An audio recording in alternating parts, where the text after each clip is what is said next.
श्री गुरु चरण सरोज रज निज मन मुकुर सुधार वरणो रघुवर विमल यश जोदायक फल चार सियावर रामचंद्र की जय।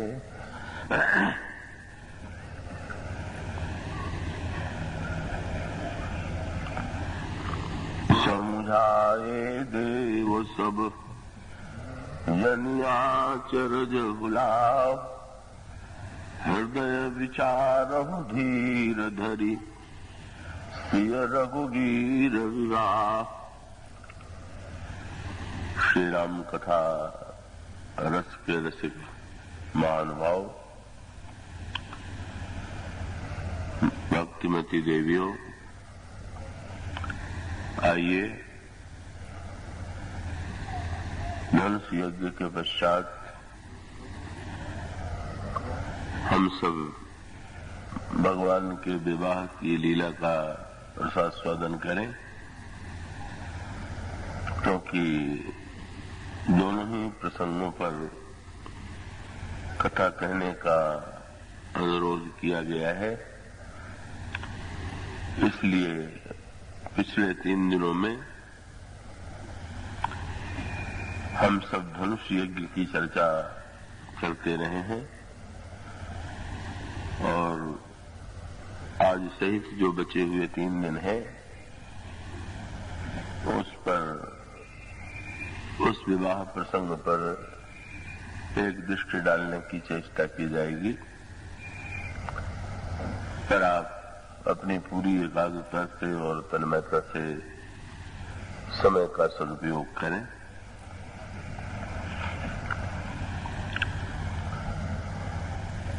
धनुष टूटने के बाद महाराज श्री जनक को कृतकृत्यता का अनुभव होता है। ये कृतकृत्य शब्द जो है साधना की दृष्टि से जीवन की सर्वोच्च स्थिति और कृतकृत्य शब्द का सरल अर्थ ये है कि व्यक्ति के जीवन में कर्म की बाध्यता है, पर कर्म जो है वो व्यक्ति के जीवन का चरम लक्ष्य नहीं हो सकता है। दिन भर जब हम लोग पुरुषार्थ से युक्त कर्म करते हैं तो उसकी अंतिम परिणति यही होती है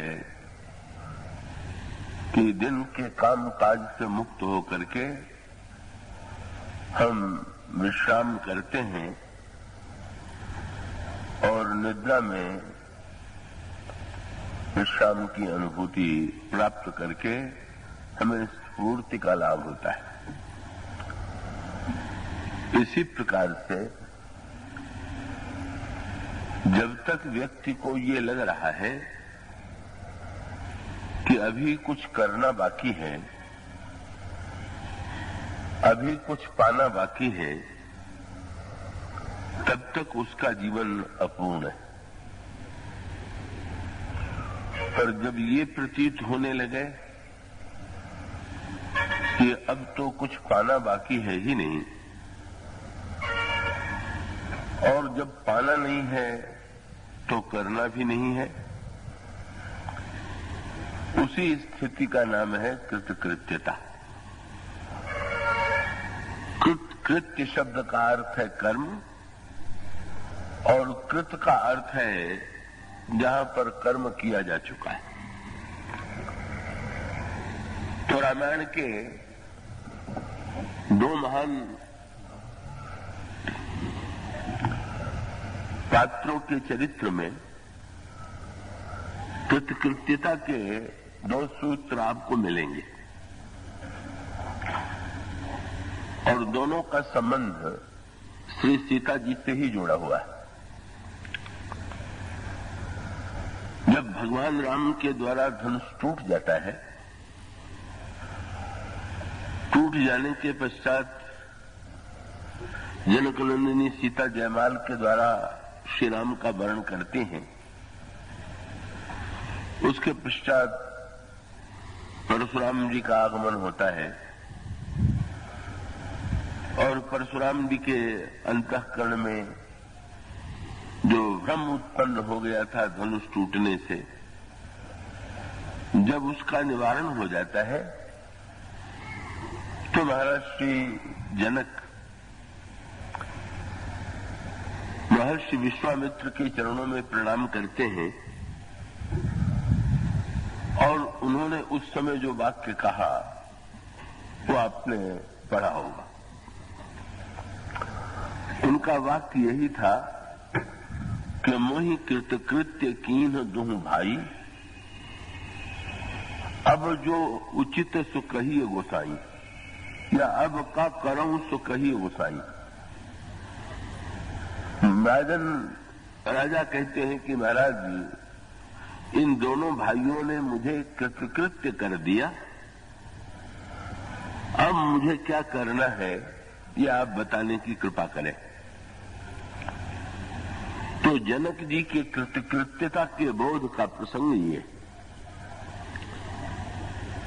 और दूसरा प्रसंग है जब हनुमान जी लंका में जाते हैं अशोक वाटिका में, और अशोक वाटिका में हनुमान जी से मां का संवाद होता है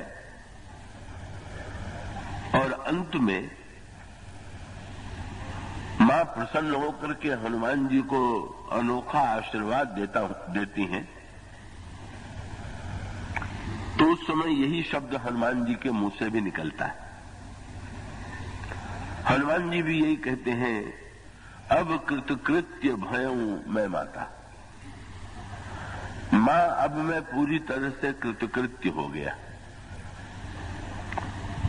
तो ये जो कृतकृत्यता के दोनों प्रसंग हैं बड़े सांकेतिक, और उसमें दो सूत्र, दोनों ही प्रसंगों में एक सूत्र आपको मिलेगा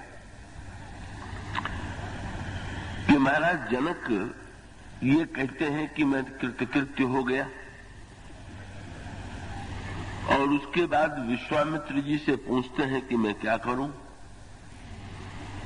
तो ये बातें तो परस्पर एक दूसरे की विरोधी। जब वे कृतकृत्य हो गए तो फिर करने के प्रश्न का तो कोई अर्थ ही नहीं। और इसी प्रकार से हनुमान जी ने जिस समय ये शब्द कहा कि मैं कृतकृत्य हो गया, तो क्या उसके पश्चात हनुमान जी के जीवन में कोई कर्म हुआ कि नहीं हुआ? तो वहां पर भी उत्तर यही है कि जनक के जीवन में भी कर्म दिखाई दे रहा है और हनुमान जी के जीवन में भी कर्म दिखाई दे रहा है। का एक कर्म होता है कृतकृत्यता के पहले, जहां पर कर्म करना बाध्यता है, आवश्यकता है कुछ पाने की, तो कर्म करना ही होगा। पर जो महापुरुष कृतकृत्य हो जाते हैं वस्तुतः उनके जीवन में भी कर्म दिखाई देता है,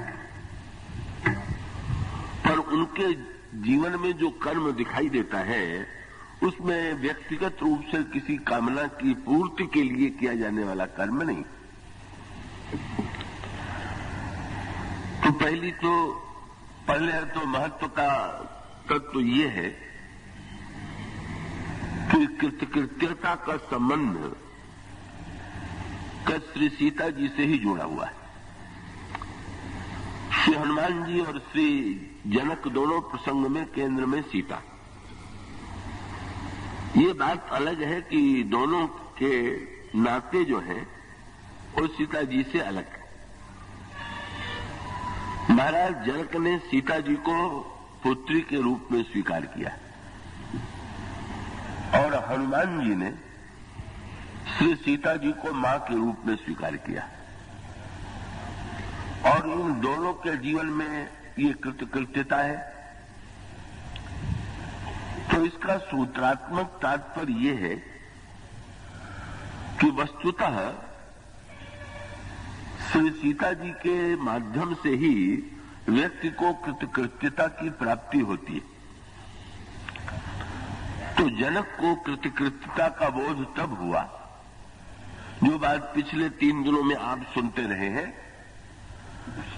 कि जब धनुष के रूप में अहमता टूट गई और अहमता भगवान के चरणों में चढ़ गई, अर्पित हो गई, और श्री सीता जी के द्वारा जयमाल पहनाने के पश्चात महाराज श्री जनक ने अपनी ममता की केंद्र सीता को भगवान से जोड़ दिया, और न अहमता शेष रह गई और न तो ममता शेष रह गई। का उस समय उन्हें ऐसा बोध होता है कि अब जीवन में कुछ भी पाना और करना शेष नहीं। तो एक और तो सूत्र ये है, पिता और पुत्री के संबंध का मूल आधार भी का उसका जो मूल आधार है वो कामना न होकर के निष्कामता है। तो इसीलिए आप देखेंगे कि भगवान राम और श्री सीता जी दोनों एक ही तत्व के 2 रूप हैं, लेकिन भगवान राम ने अपने जन्म के लिए महाराज दशरथ के घर का चुनाव किया, और श्री सीता जी ने अपने लिए जनक का चुनाव किया। तो चुनाव का एक के घर में ईश्वर ने पुत्र के रूप में जन्म लिया, और दूसरे के घर में ईश्वर ने पुत्री के जन्म के रूप में जन्म लिया। और दोनों में अंतर क्या है कि पिता और पुत्र के नाते में स्वार्थ और कामना जुड़ी रहती है। आप जब अपने पुत्र के लिए कुछ करते हैं तो आपके मन में ये स्वार्थ रहता है, आपके मन में ये कामना रहती है कि पुत्र बड़ा होकर के भविष्य में मेरी सेवा करेगा। तो पिता और पुत्र के नाते में लेन देन का नाता है, कामना का नाता है। पर पिता और पुत्री का नाता यद्यपि आज के युग में लोगों को बड़ा भार प्रतीत होता है, जो दुर्भाग्यपूर्ण स्थिति उत्पन्न हो गई है, लेकिन अगर गहराई से विचार करके देखें तो पुत्री और पिता का नाता जितना आध्यात्मिकता से जुड़ा हुआ है उतना पिता और पुत्र का नाता भी नहीं। और इसलिए कि जब पुत्री के लिए आप कुछ करते हैं तो आपके मन में कोई बदला पाने की वृत्ति नहीं होती है, अपितु पुत्री को पाकर के हमारे मन में निष्कामता आती है और समर्पण की वृत्ति जागृत होती है। तो महाराज दशरथ और जनक में जो अंतर है वो अंतर ये है कि महाराज श्री दशरथ निष्काम नहीं है, सकाम। मनु के रूप में भी वे वैराग्य युक्त नहीं थे, और वो स्वयं उनके मन में ये ग्लानि हुई कि होई न विषय विराग भवन बसत भा चौथपन, हृदय बहुत दुख लाग जन्म गए वो हरि भगत विनु। मनु को ये बड़ी ग्लानि हुई कि मैं बूढ़ा हो गया पर मेरे हृदय में वैराग्य उत्पन्न नहीं हुआ। और जनक जी के विषय में आप स्पष्ट शब्दों में पाते हैं, सहज विराग रूप मन मोरा, मेरा मन तो सहज वैराग्य युक्त है। तो विरागी को भगवान पुत्री के रूप में मिले, और सकाम व्यक्ति को, रागी को व्यक्ति भगवान पुत्र के रूप में मिले। उसका अभिप्राय है कि यदि पुत्र ही बनाना है और कामना से ही जोड़ना है तो बहुत बढ़िया सूत्र हो गया। क्या कि भाई दवाई और मिठाई ये तो दोनों अलग अलग वस्तु है, लेकिन ऐसा अगर कोई चतुर व्यक्ति मिल जाए कि मिठाई को ही दवाई बना दे तो फिर लेने वाले के लिए वो आनंद ही आनंद है। तो दशरथ जी के मन में पुत्र की कामना थी, क्योंकि वो तो निष्काम थे ही नहीं, वैराग्यवान थे ही नहीं। गुरु वशिष्ठ ने बड़ी चतुराई ये किया कि भाई पुत्र भी मिल जाए, ये स्वार्थ की पूर्ति है, और पुत्र स्वयं ईश्वर बन के आ जाए तो चलो परमार्थ की भी प्राप्ति हो गई। दोनों बातें जुड़ गई, पुत्र भी मिला और ईश्वर भी मिला, ईश्वर ही पुत्र बन करके मिला। और इस तरह से महाराज श्री दशरथ के जीवन में ईश्वर प्राप्त होता है ऐसे रूप में, और ये हम लोगों के लिए बड़ी सुविधा की बात है। ईश्वर कहता है कि हम तो सबसे नाता जोड़ने को प्रस्तुत हैं, चाहे कोई सकाम हो और चाहे निष्काम। और कितनी मीठी सांकेतिक भाषा है। भगवान ने जब दशरथ को पिता के रूप में स्वीकार किया तो भगवान ने संसार के सकाम व्यक्तियों को आश्वासन दिया कि यदि आपके मन में कामना है और जैसे पुत्र से पिता सेवा की आशा रखता है, इसी प्रकार से तुम मुझे पुत्र बना लो तो मैं तुम्हारी कामनाओं को पूर्ण करूंगा। और निष्काम है तो भगवान कहते हैं कि भाई आपको लेना तो है नहीं, देना ही देना है। तो देना है तो बहुत बढ़िया बात यह है कि मुझे दामाद बना लीजिए और आप समर्पण की वृत्ति मेरे साथ जोड़ दीजिए, आपकी निष्कामता भी धन्य हो जाएगी। तो महाराज श्री दशरथ का सुख जो है वो कामना की पूर्ति का सुख है, और जनक का सुख जो है वो निष्कामता और वैराग्य का सुख है। इसलिए महाराज श्री दशरथ के घर में प्रभु ने पुत्र के रूप में और जनक नंदिनी सीता के रूप में जनक के घर में जनक के पुत्री के रूप में उन्होंने अपने आप को स्वीकार किया। और महाराज श्री जनक को कृतकृत्यता का अनुभव तभी हुआ जो उनके वैराग्य और निष्कामता के अनुकूल था, जब उन्होंने विवाह जयमाल के माध्यम से, धनुष टूटने के माध्यम से समर्पण किया। ये तो सारा प्रसंग ही समर्पण का प्रसंग है। और ये समर्पण बस प्रारंभ हुआ विश्वामित्र जी से। पहले विश्वामित्र ने समर्पण किया, फिर जनक ने समर्पण किया, और अंत में परशुराम जी ने समर्पण किया। आप तीनों के क्रम पर दृष्टि डाल लीजिए। विश्वामित्र जी प्रभु को लेकर के जा रहे थे और अचानक ताड़का सामने दिखाई पड़ी। विश्वामित्र जी ने प्रभु से अनुरोध किया, इसका वध कीजिए। और प्रभु ने बाण चला करके जब ताड़का का वध किया तो उन्होंने तत्काल उसी समय समर्पण पूरा कर दिया। वहां पर वो वाक्य आपको मिलेगा, तब ऋषि निज नाथ ही जिय चीन्ही और विद्या निधि कह विद्या दीनी। जनक जी विश्वामित्र के पास अनेक विद्याएं थी, और जो ही ताड़का का वध हुआ उन्होंने अपनी विद्याओं को अर्पित कर दिया। पर शब्द बड़ा सुंदर चुना गया का एक तो नदी जल देती है हम लोगों को, और एक नदी जल देती है समुद्र को। तो दोनों में तो अंतर है। हम लोगों को जल देती है तो हमारी प्यास बुझाने के लिए, लेकिन नदी से किसी ने पूछ दिया कि तुम्हारे पास तो जल है और हमारी प्यास बुझाती हो, तो तुम बह करके समुद्र की ओर क्यों चली जा रही हो? तुम हम लोगों की प्यास बुझाती रहो और जिधर रेगिस्तान हो उधर जाओ, समुद्र में तो जल ही जल भरा हुआ है, वहां जाने की क्या आवश्यकता?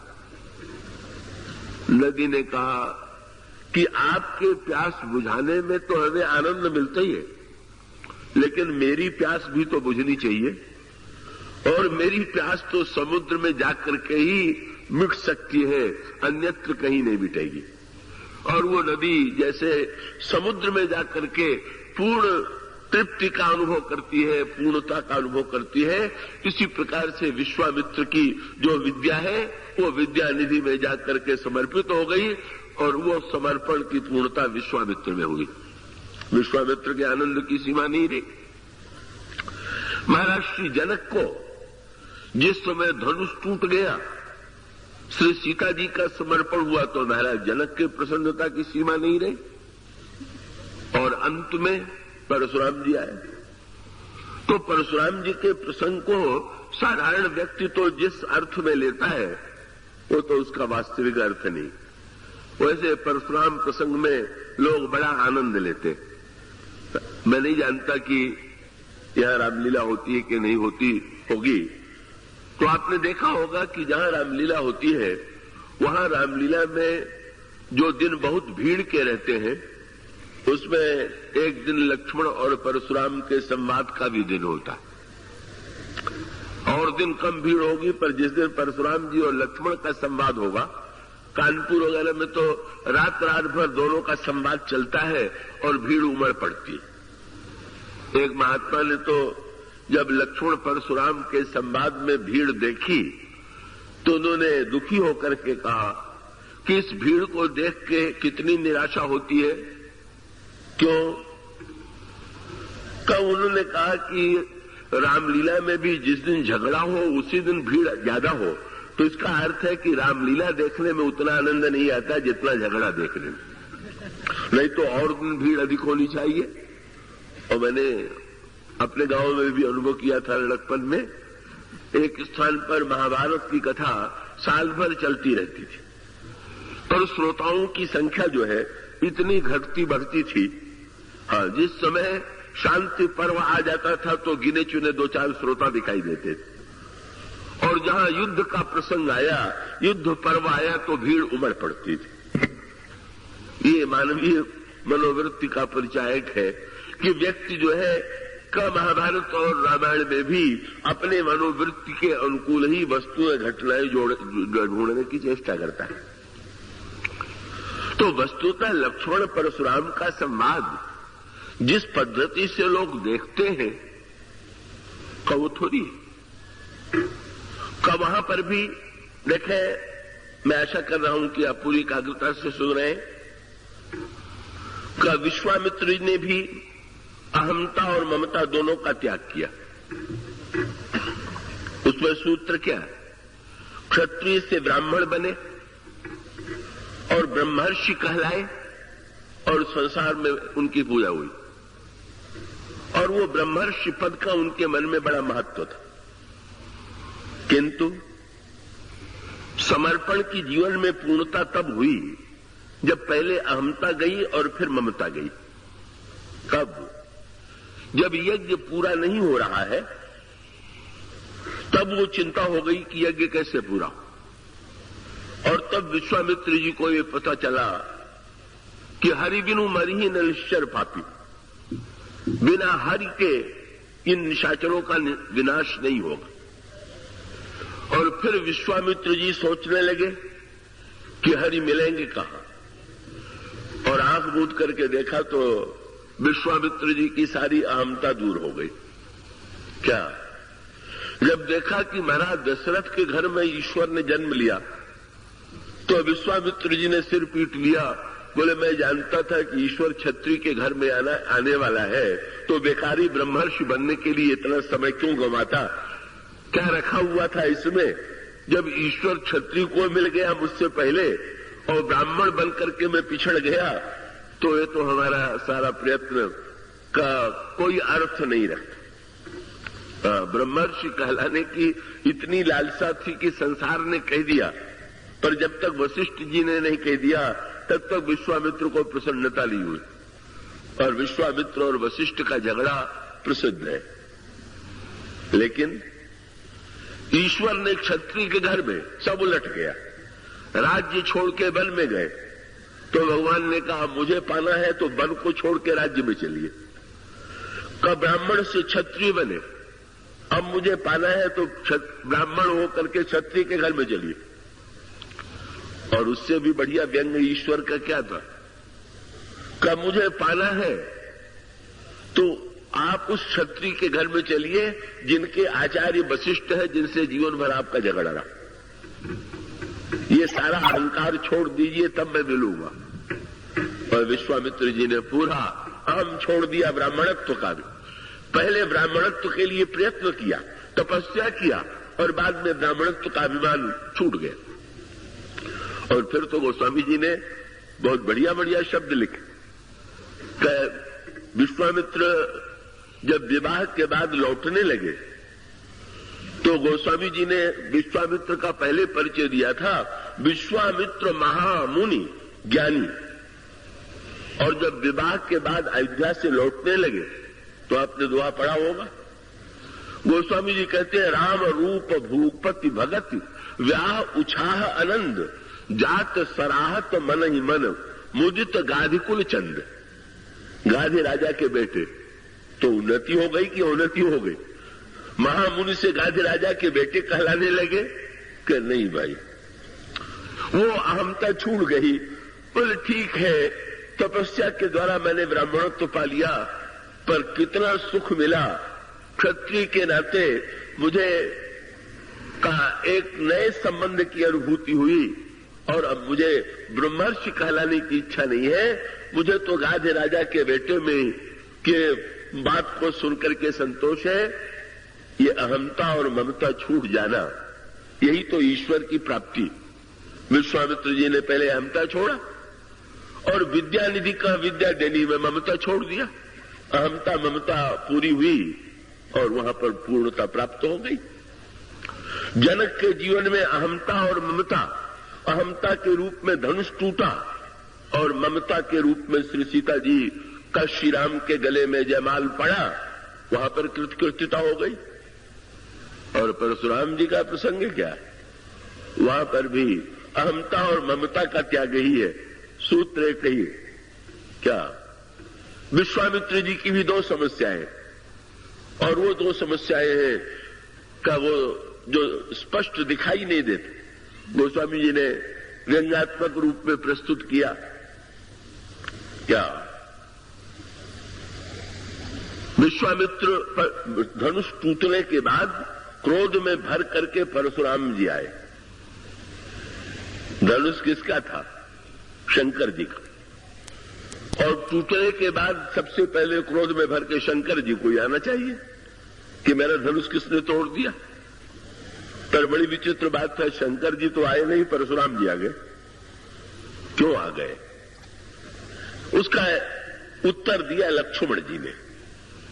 लक्ष्मण जी ने, परशुराम जी पहले आते हैं और आने के पश्चात सब लोग उनके चरणों में प्रणाम करते हैं और विश्वामित्र जो है श्री राम और लक्ष्मण को बुलाते हैं और विश्वामित्र मिले पुरजाई पद सरोज मेले दो भाई।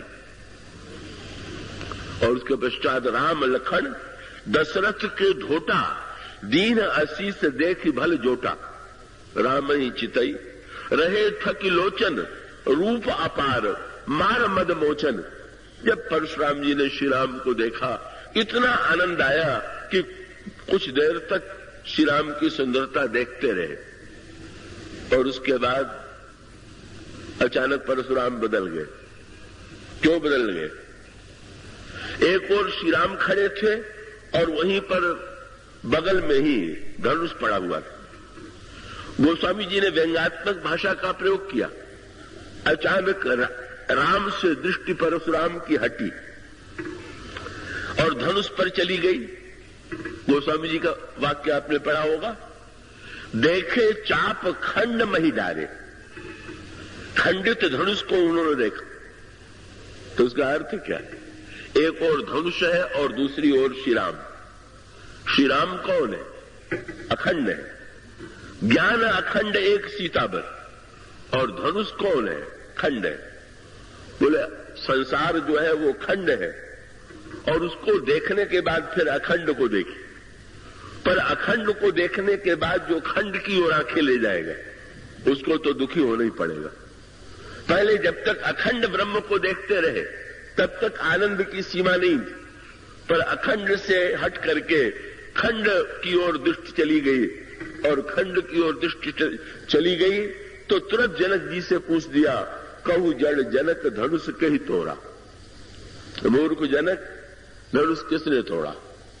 अब भगवान श्री राम को देखिए, धनुष को भगवान राम ने तोड़ दिया तो भगवान राम को तोड़ करके अहंकार हुआ कि नहीं हुआ? और बड़े पक्के की बात, अगर धनुष तोड़ करके श्री राम को अहंकार हो जाए तो अहंकार टूटा कहां? अगर कोई भाषण देने लगे कि मेरे मुंह में जीभ नहीं है, बोलता भी जा रहा है और ये भी कहता जा रहा है मेरे मुंह में जीभ नहीं है, तो नासमझी की पराकाष्ठा। इसका अभिप्राय यह है, पता चल गया। परशुराम जी ने जब पूछा तो भगवान राम कह सकते थे कि मैंने तोड़ा, पर मैं से नहीं टूटेगा। इसलिए भगवान श्री राम ने परशुराम जी को प्रणाम करके तुरंत कहा, नाथ शंभु धनु भंजनी हारा, होई है को एक दास तुम्हारा। शंकर जी का धनुष तोड़ने वाला कोई आपका सेवक होगा। और आए सुकाह कहिए किन मोही, आप आज्ञा दीजिए। परशुराम जी तो समझ ही नहीं पाए कि तोड़ने वाले यही सज्जन, उनको बिल्कुल पता नहीं चला। श्री राम सामने खड़े हुए थे। श्री राम ये कह भी नहीं रहे कि मैंने तोड़ा। उनकी भाषा बड़ी चक्करदार है और वो लगता यह है कि परशुराम जी को तो लगा कि ये बालक इतना शीलवान है, ये किशोर जो है इतना शीलवान स्वभाव का है कि तोड़ने वाले को बचाने के लिए विनम्रता की वाणी बोल रहा है।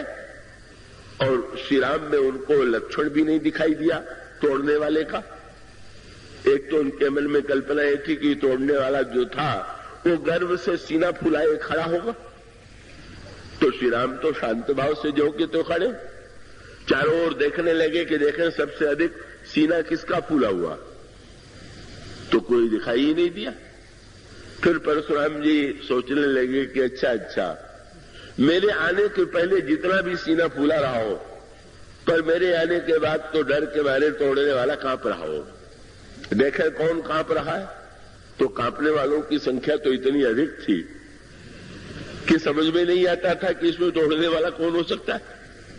और जो तोड़ने वाला था न कांप रहा था, न तो उसका सीना गर्व से फूला हुआ था। वो तो यही कहते हैं कि महाराज धनुष से तोड़ने वाला कोई रहा होगा, अब तो आप आज्ञा दीजिए मुझे। भगवान राम का तात्पर्य है कर्म के साथ कर्तृत्व तो चला गया, अब कर्ता कहां, उसको कहां ढूंढना। आप आए हुए महापुरुष हैं, आप आज्ञा दीजिए कि क्या करूं। परशुराम जी ने सोचा कि इस बालक से मैं बता दूं, और वो राम से कहने लगे, राम तुम तो बड़े सज्जन हो, लेकिन तुम याद रखना क्या, सुरहु राम जेहि शिव धनु तोड़ा, सहस बाहु समस्वरूप मोरा। जिसने धनुष तोड़ा है उसको तो मैं सहस्त्रार्जुन के समान, वो कहीं सेवक हो सकता है मेरा, वो तो सहस्त्रार्जुन के समान मेरा शत्रु है। और सो बिलगाई विहाई समाजा, न तो मारे जई है सब राजा। तोड़ने वाला जरा अलग खड़ा हो जाए, नहीं तो मैं सबका सिर काट लूंगा। अब प्रभु को हंसी आ रही है कि मैं तो बिल्कुल अलग खड़ा हूं ही, अब मैं कहां अलग खड़ा हूं। और वो कह रहे हैं कि तोड़ने वाला अलग खड़ा हो जाए। लक्ष्मण जी से नहीं रहा गया। लक्ष्मण जी है आचार्य, और वो उस लक्ष्मण परशुराम संवाद को आप तू मैं के रूप में देखिए। परशुराम जी के भ्रम का निवारण करते हैं लक्ष्मण जी। पहले लक्ष्मण जी समझ गए कि जिस भाषा में प्रभु बोल रहे हैं परशुराम जी तो कभी समझ ही नहीं पाएंगे, इनको तो जरा मैं अपनी भाषा में समझाऊं तो शायद ये इनको बात मेरी समझ में आ जाएगी। और तब उन्होंने बहुत बढ़िया प्रश्न उठाया। क्या उन्होंने कहा, महाराज प्रारंभ किया बहु धनु ही तोड़ी लरिकाई। महाराज लड़कपन में तो हम दोनों भाइयों का कार्य ही यही था कि खेल खेल में न जाने कितनी धनु ही तोड़ते रहते थे। लेकिन मैंने किसी दिन आपको देखा नहीं कि आप आए हो बिगड़ करके और पूछा हो कि क्यों तोड़ दिया। तो ये बताइए कि जब इतने धनुष टूटने पर आपको दुख नहीं हुआ, पर धनुष भी उन्होंने शब्द नहीं कहा, बहु धनु ही कहा। ऐसी चतुराई की भाषा थी कि परशुराम जी का मार्ग दोनों ओर से बंद कर दिया। क्या परशुराम जी बिगड़े भी कि शंकर जी के धनुष की तुलना तो धनु ही से कर रहा है। लक्ष्मण जी ने मुस्कुरा करके देखा, बोले महाराज अगर ये धनु ही के बराबर है तो जैसे पहले आपको क्रोध नहीं आता था, अब भी नहीं आना चाहिए। और अगर आपको लगता है कि शंकर जी का धनुष जो है अद्वितीय है, तो उसको तोड़ने वाला कितना बड़ा होगा ये भी तो सोच लीजिए। तो फिर तब भी आपको इस प्रकार की वृत्ति का परिचय नहीं देना चाहिए। और नाड़ी जैसे वैद्य पकड़ लेता है, परशुराम जी तो महापुरुष है, पर एक रोग लग गया है, उस रोग को लक्ष्मण जी ने नाड़ी पकड़ लिया। महाराज, ये सारा आपका जो दुख है वो धनुष टूटने उठने से नहीं। देखिए ना, अगर धनुष से कोई संबंध आपके क्रोध का होता तो पहले भी आप आते। और महाराज, अगर धनुष टूटना सचमुच कोई समस्या होती तो धनुष तो शंकर जी का था, और ऐसी परिस्थिति में शंकर जी को क्रोध आता। महाराज, समस्या धनुष नहीं है। परशुराम जी ने पूछा तो फिर समस्या क्या है? और कैसा सुंदर दार्शनिक वाक्य है लक्ष्मण जी का। क्या? यही धनु पर ममता के ही हेतु। तो महाराज, आपने ममता बढ़ा लिया, राज्य छोड़ा, विवाह नहीं किया, सब कुछ छोड़ने के बाद आपको ये धनुष ही बचा हुआ था ममता जोड़ने के लिए। शंकर जी ने ममता छोड़ दिया, जनक को दे दिया, जनक ने ममता छोड़ दिया, सबने छोड़ दिया, और आपने उस टूटे हुए धनुष से ममता जोड़ दिया। दुख व्यक्ति को घटना से नहीं होता है, ममता से होता। तो बात बिल्कुल पते की है, कहानी है। आपने एक काल्पनिक वस्तु से अपने नाते को जोड़ करके कल्पित हानि की कल्पना कर लिया। हाँ, परशुराम जी को भी ऐसे दुख हो गया था। जब विवाह नहीं हो गया तो उनको कैसा दुख हुआ। मणि गिर गई, छूटी जनु गांठी। जैसे उनको ऐसा लगा कि मेरी गांठ से मणि गिर गई। अब मणि अगर सचमुच गिरी हो, दुख हो, तो समझ में आता है। और मणि की कल्पना से, वो तो उसी प्रकार की बात है कि आप रात को सपना देख रहे हो कि मुझे लॉटरी का नंबर निकल आया है मेरा, और आप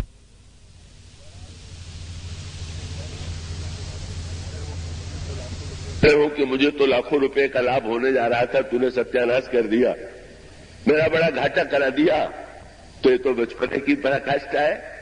लक्ष्मण जी ने कहा, महाराज, बस समस्या केवल इस बात की है, आपने खंडित संसार से, खंडित वस्तु से ममता जोड़ लिया, और जोड़ करके आप ये समझ बैठे, अहमता की ओर भी संकेत कर दिया। क्या? जब वो कहने लगे कि मेरे इतिहास को जानता है कि नहीं जानता है, परशुराम विश्वामित्र जी से कहा, पहले इस लड़के को मेरा इतिहास बताओ। लक्ष्मण जी ने हंस करके कहा, महाराज, क्या इतिहास है आपका?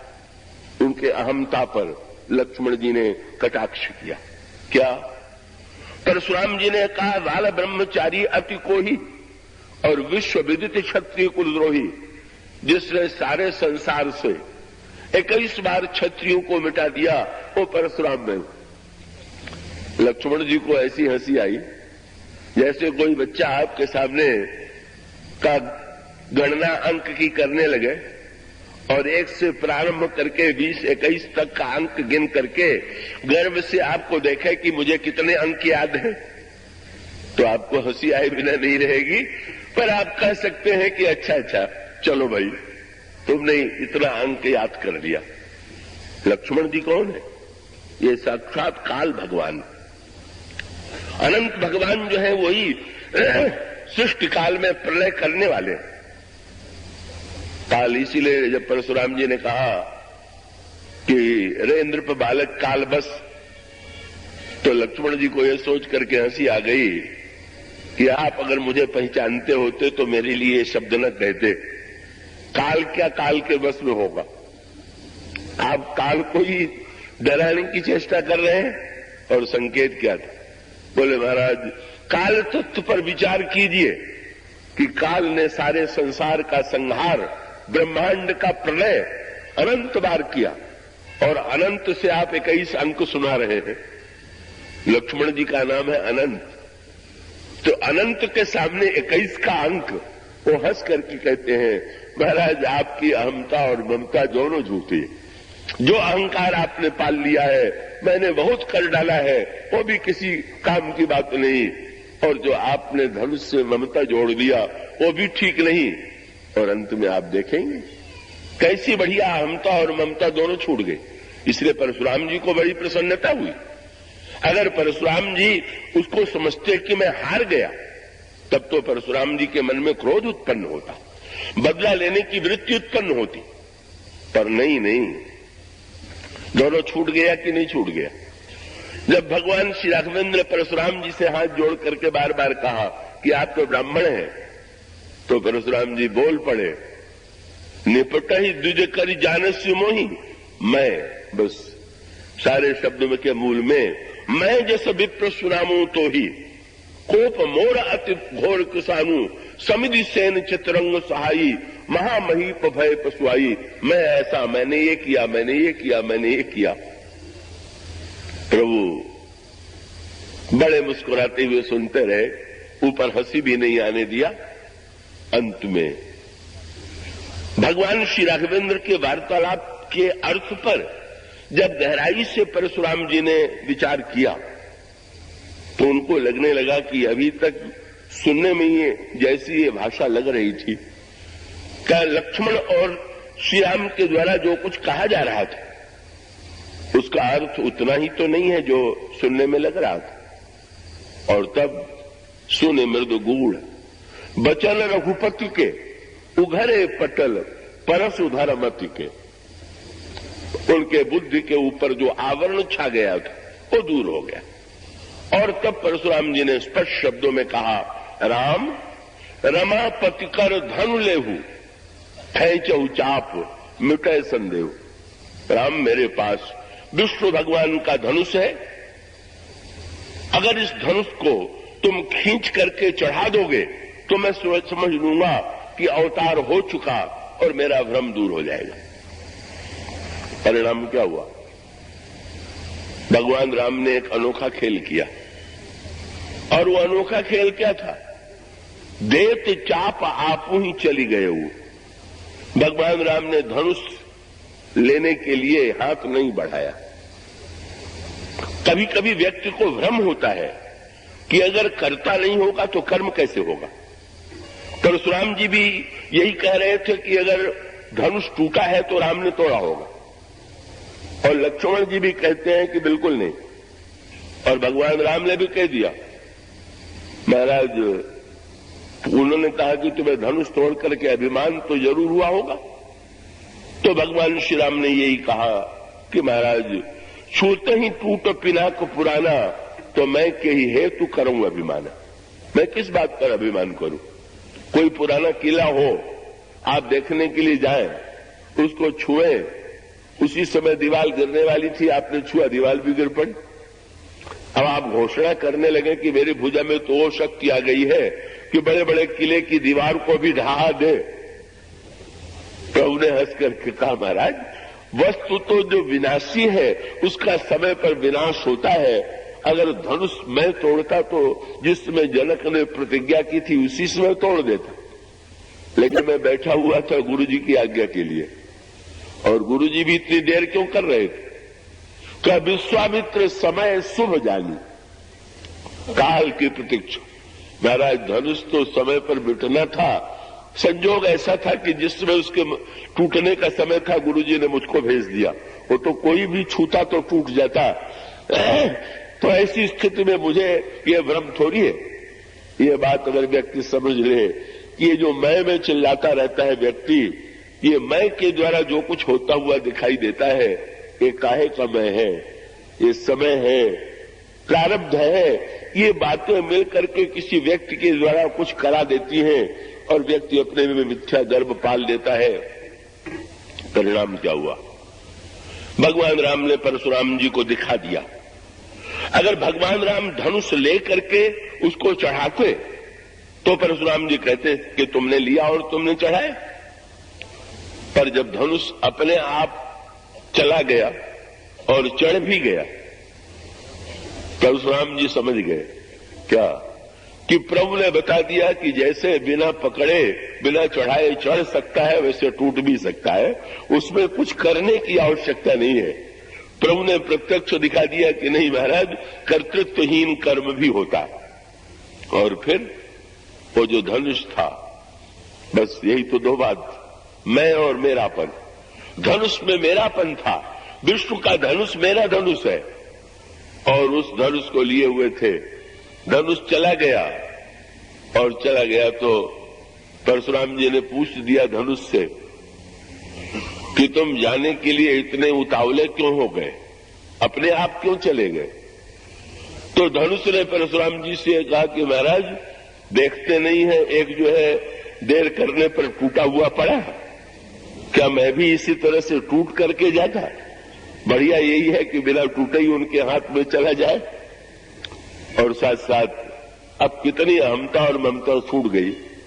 धनुष श्री राम ने ले लिया, और कितने निरहंकारी परशुराम, उस समय विश्व के सबसे महान पुरुष, जो सब उनकी पूजा और वंदना करते थे, पर इतनी बड़ी सभा में एक क्षत्रिय कुमार की स्तुति करना, जो भौतिक दृष्टि से क्षत्रिय कुमार है, अद्भुत। परशुराम जी की महानता केवल तू मैं आप न देखें, कितने अहमता और ममता रहित हो गए कि उन्होंने बड़ी सभा में धनुष जब चला गया तो वो तुरंत स्तुति करने लगे, और उन्होंने स्तुति करते हुए कहा, जय रघुवंश वनज बन भानु, गहन धनुज कुल गहन कृषाणु, जय मदमोह को ब्रह्महारी, विनयशील करुणा गुण सागर, जयति बचन रचना अति नागर, सेवक सुखद सुभद स्व अंगा, जय शरीर छवि कोट कोटि अनंगा, अनुचित बहुत कहूं अज्ञाता, क्षमहु क्षमा मंदिर दो भ्राता, और कही जय जय जय रघुकुल केतु, भृगुपति गए बन ही तप हेतु। ये आप इस पूरे जो अभी पंक्तियां मैंने पढ़ी है उसमें गिने तो परशुराम जी ने 9 बार जय जय जय 9 बार कहा। किसी ने परशुराम जी से पूछा, आपने 9 की ये जय की झड़ी क्यों लगा दिया? एक बार जय कह दिया, फिर जय जय, और अंत में भी 6 बार कहने के बाद जाते जाते भी 3 बार। परशुराम जी ने कहा कि श्री राम ने जब मैंने ये कहा था तो प्रभु ने मुझसे, श्री राम ने ये कहा था कि नाथ एक गुण धनुष हमारे और 9 गुण परम पुनीत तुम्हारे। आप में 9 गुण है, मुझ में तो एक भी गुण नहीं। तो मैंने 9 बार जय शब्द करके कहा कि ये 9 गुण आप ले लीजिए, हमें तो खाली छोड़ दीजिए। अब ये 9 जय शब्द प्रयोग, और कि बस दोनों का त्याग हो गया। अपने ब्रह्मचर्य का जो अभिमान था, ब्राह्मणत्व का जो अभिमान था, त्याग का जो अभिमान था, छूट गया। और धनुष के रूप में जो ममता थी, अपना धनुष अर्पित कर दिया, ममता का अर्पण कर दिया। और ममता का अर्पण करने के पश्चात जो है परशुराम जी जब प्रसन्न होकर के जा रहे थे तो आश्चर्य हुआ लोगों को। सभा में अगर कोई हार जाए तो उसको बड़ा अपमान का अनुभव होता है, और भरी सभा में हार गए और प्रसन्न है। किसी ने कहा, धनुष भी आपसे छिन गया। परशुराम जी ने हंस करके कहा, बहुत दिन मैंने धनुष को बोझ की तरह ढोया, अब नया बोझ उठाने वाला आ गया तो मुझे निश्चिंत हो जाना चाहिए कि इसको बोझ को उठाने वाला आ गया कि मुझे चिंता होनी चाहिए। अब तो बोझ उतर गया। विश्वामित्र की अहमता ममता गई, जनक की अहमता ममता गई, परशुराम की अहमता ममता गई। और जब ये हो गया तो अब तो पूर्णता ही पूर्णता है, विश्वामित्र के जीवन में भी, जनक के जीवन में भी, परशुराम के जीवन में भी। पर अब एक बहुत बढ़िया बात आई, क्या कि अब जब परशुराम जी भी चले गए अहमता ममता छोड़ करके, तो जनक इतने आनंदित हुए। जब वो चले गए तो तुरंत विश्वामित्र जी के सामने आके खड़े हो गए और तुरंत ये कहा, वही कृतकृत्य कीन दो भाई। महाराज मैं कृतकृत्य हो गया, लेकिन एक बहुत पते की बात, क्या? अब वो पूछ रहे हैं कि अब कुछ करना बाकी है कि नहीं। तो उन्होंने बहुत बढ़िया बात कही।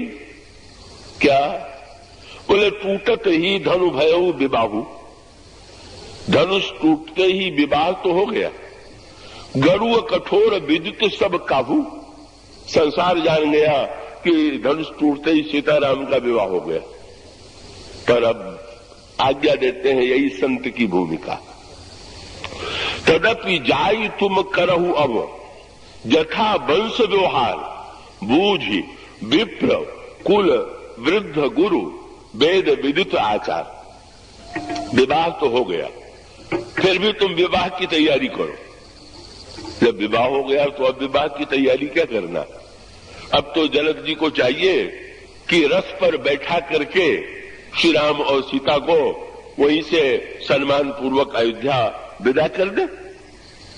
पर नहीं, सूत्र ये है कि ये जो सच्चे महापुरुष होते हैं स्वयं कृतकृत्य होकर के ही शांत होकर नहीं बैठ जाते। उस कृतकृत्यता का आनंद दूसरों को भी तो मिले, बस ये मूल सूत्र है।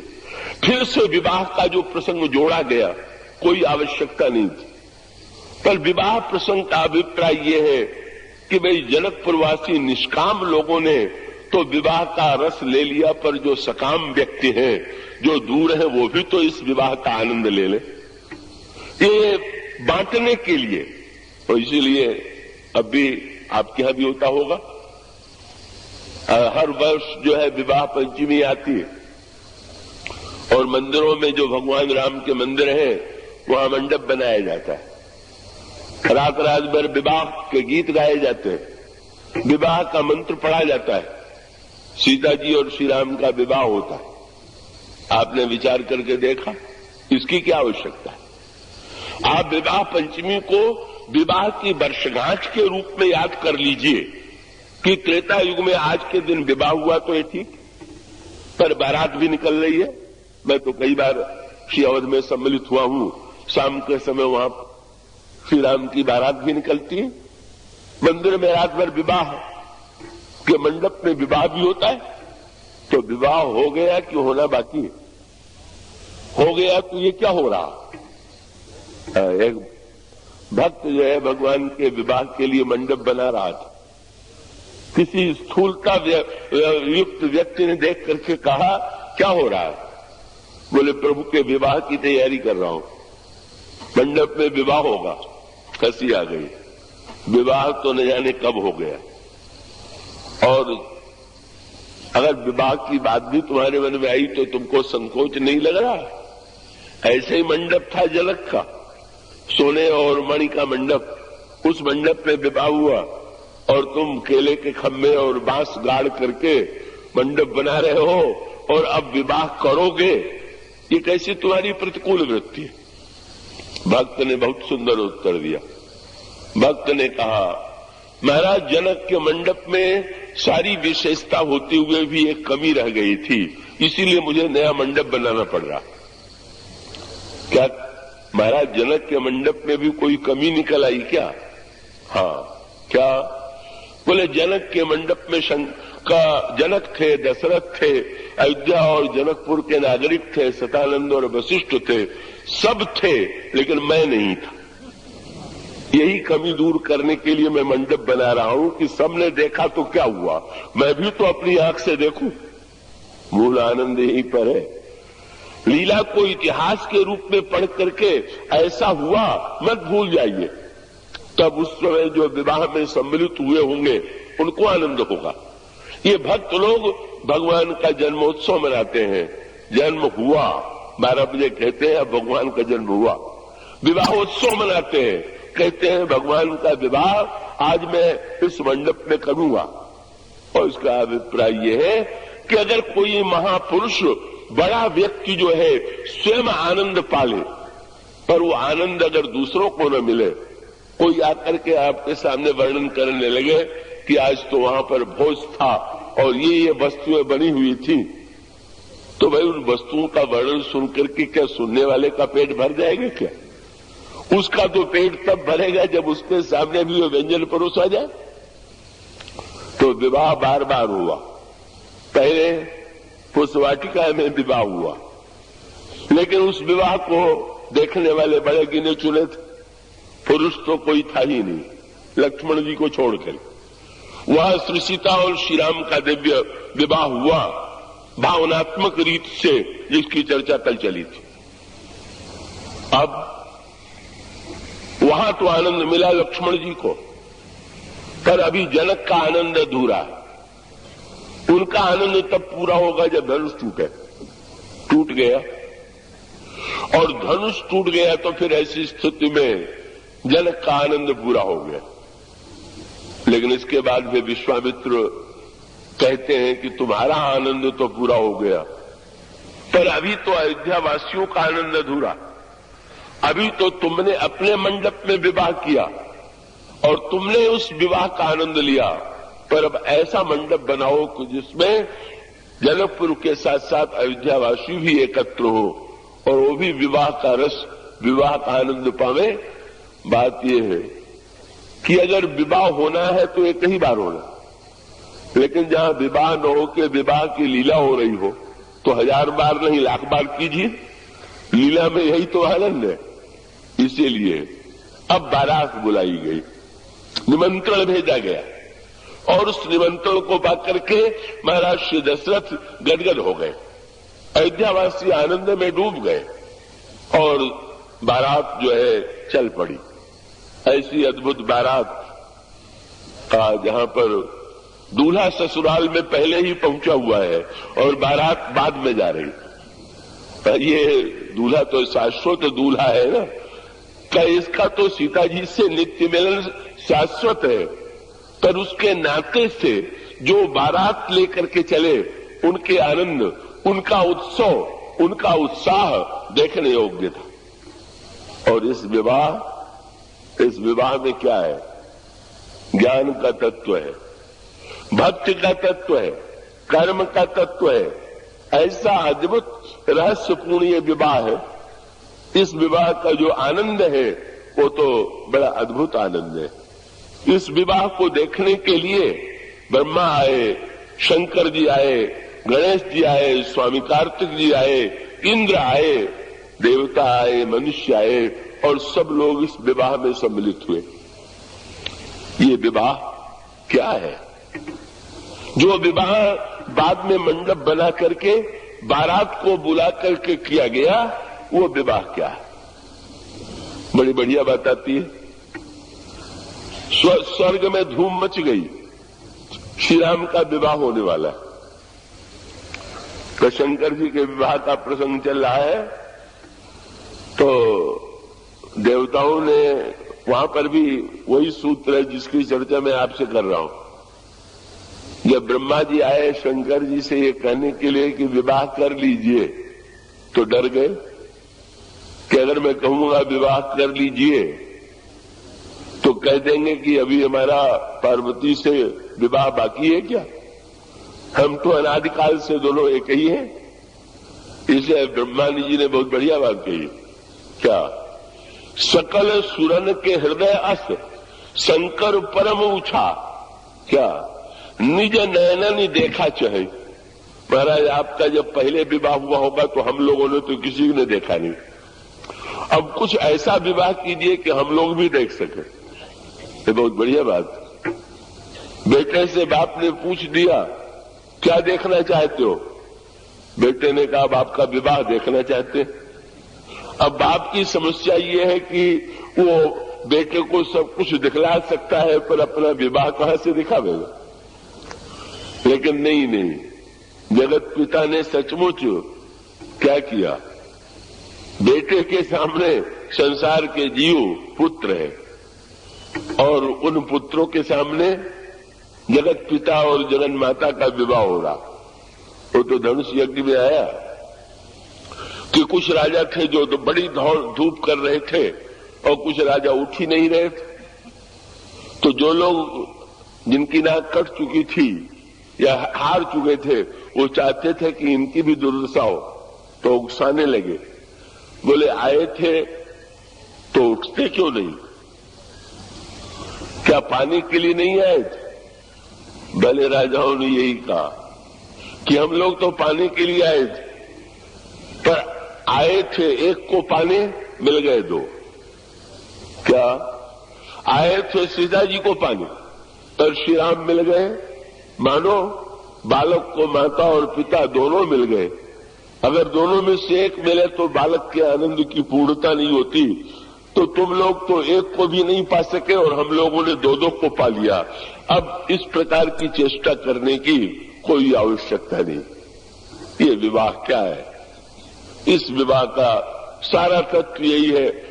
ब्रह्मा जी उस समय तो निज नयन नहीं देखा चाहिए, और आज जब विवाह की बात हुई तो देखने के लिए आंखें उमड़ पड़ी। ये जनकपुर का आनंद जो है वो नेत्रों की भीड़ लग गई। क्या कोई 8 नेत्र वाला, कोई 15 नेत्र वाला, कोई 12 नेत्र वाला, कोई 1000 नेत्र वाला, ये सब बड़ी सांकेतिक भाषा है रामायण की। भगवान राम दूल्हे के वेश में बैठ करके जा रहे हैं और देखने वाले दूल्हे को देखने के लिए कौन? ब्रह्मा जी ने देखा, देख के आनंद तो हुआ, पर उनका स्वभाव वहां भी नहीं छूटा। क्या देखी राम छवि विधि हरसाने, पर 8 नैन जानी पछताने। हरसाने भी और पछताने भी।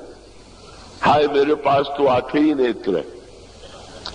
और स्वामी कार्तिक जी जो थे वो है तो पौत्र ब्रह्मा के, पर उनके नेत्र 6 मुख होने के कारण 12 हैं। उन्होंने हंस करके देखा पितामह की ओर, बोले आप वैसे तो मेरे का पूज्य हैं, पर आज तो मैं आपसे डोढ़ा हूं। सुर सेन पौर अधिक उछाहू, विधिते डोढ़े लोचने लाऊ। शंकर जी ने जो देखा तो शंकर राम रूप अनुरागे और नयन पंचरस अति प्रिय लागे। लोगों को ये विश्वास था कि शंकर जी 10 नेत्रों से दर्शन करेंगे, क्योंकि उनका तीसरा नेत्र तो प्रलय का नेत्र है, उस नेत्र को नहीं खोलेंगे। लेकिन भगवान शंकर ने जब 15 नेत्र खोल दिए और आनंद लेने लगे तो बड़ा अनोखा दृश्य था। क्या दूल्हा बैठा हुआ था घोड़े पर, और ये घोड़ा कौन था? ये अयोध्या से आया था कि जनकपुर का घोड़ा था? क्या ये घोड़ा, गोस्वामी जी ने कहा, कामदेव जो था वही घोड़ा बन के आ गया। जनु बाजी वेश बनाई मनुष्य जो, राम ही तो अति सोहई। काम जो था वो घोड़ा बन करके आ गया, और काम की पीठ पर राम बैठे हुए। बड़ा अद्भुत दृश्य। जनकपुर में ये देखने को मिलेगा, नहीं तो सर्वत्र तो नियम यही माना जाता था कि जहां राम तह काम नहीं, जहां काम नहीं राम, तुलसी कतहु न रह सकई, रवि रजनी एक ठाम। पर ये विवाह जो है वो तो काम, विवाह तो बिना काम के होगा नहीं।